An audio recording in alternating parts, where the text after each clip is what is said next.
Welcome back, readers. Chapter 50, in which the princess says his name. "Princess!" Despereaux shouted. "Princess, I have come to save you!" The Princess P heard her name. She looked up.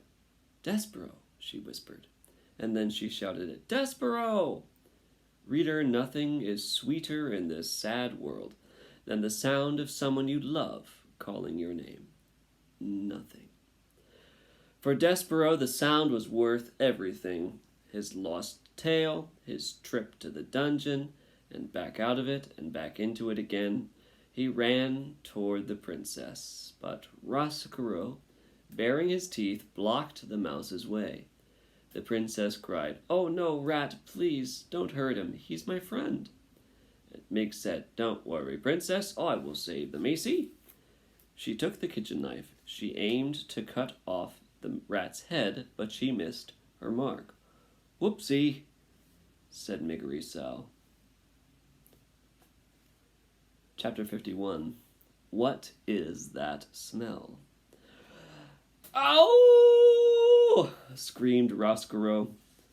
He turned to look at where his tail had been, and as he did, Despereaux drew his needle and placed the sharp tip of it right where the rat's heart should be. "Don't move," said Despereaux.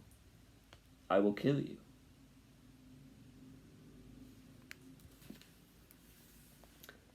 "Ha, ha, ha," Botticelli laughed from the sidelines. "Exactly."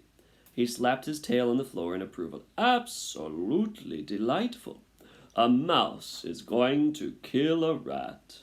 Oh, all of this is much better than I anticipated. I love it when mice come to the dungeon." "Let me see," said the other rats, pushing and shoving. "Stand back," Botticelli told them, still laughing. "Let the mouse do his work." Despereaux held the trembling needle against Roscaro's heart. The mouse knew that, as a knight, it was his duty to protect the princess. But would killing the rat really make the darkness go away? Despereaux bowed his head ever so slightly, and as he did so, his whiskers brushed against the rat's nose. Roscaro sniffed. "What is that smell?" he asked. "Mousy blood," shouted one rat. "Blood and bones," shouted another. "You're smelling tears," said Botticelli. "Tears and thwarted love."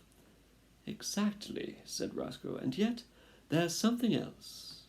He sniffed again, and the smell of soup crashed through his soul like a great wave, bringing with it the memory of light, the chandelier, the music, the laughter, everything, all the things that were not, would not ever be, and could never be available to him as a rat. "Soup," moaned Roscaro, and he began to cry. "Boo!" shouted Botticelli. "Sss!" hissed the other rats. "Kill me!" shouted Roscaro. He fell down before Despereaux. "It will never work. All I wanted was some light. That is why I brought the princess here, really, just for some beauty, some light of my own." "Please," shouted Botticelli, "do kill him.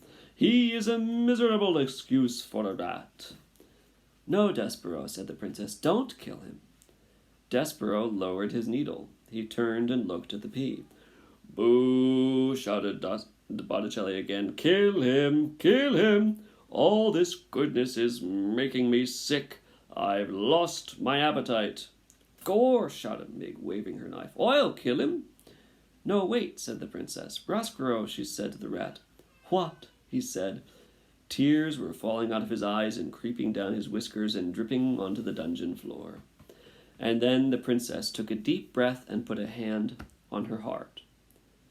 I think, reader, that what she was feeling was the same thing that Despereaux had felt when he was faced with his father, begging him for forgiveness.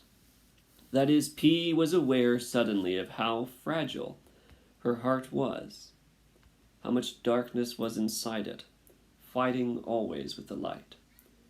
She did not like the rat. She would never like the rat. But she knew what she must do to save her own heart. And so here are the words that the princess spoke to her enemy. She said, "Roscoe, would you like some soup?" The rat sniffed. "Don't torment me," he said. "I promise you," said the princess, "that if you lead us out of here, I will get cook to make you some soup, and you can eat it in the banquet hall." "Speaking of eating," shouted one of the rats, "give us the mousie." "Yeah," shouted another, "hand over the mouse." "Who would want him now?" said Botticelli. "The flavor of him would be ruined. All that forgiveness and goodness. Blech. I, for one, am leaving." "Soup in the banquet hall?" Roscoe asked the princess. "Yes," said the pea. "Really?" "Truly, I promise." "Course," shouted Mick. "Soup is illegal." "But soup is good," said Despereaux. "Yes," said the pea, "isn't it?" The princess bent down before the mouse. "You are my knight," she said to him with a shining needle, "and I am so glad that you found me. Let's go upstairs. Let's eat some soup." And reader, they did.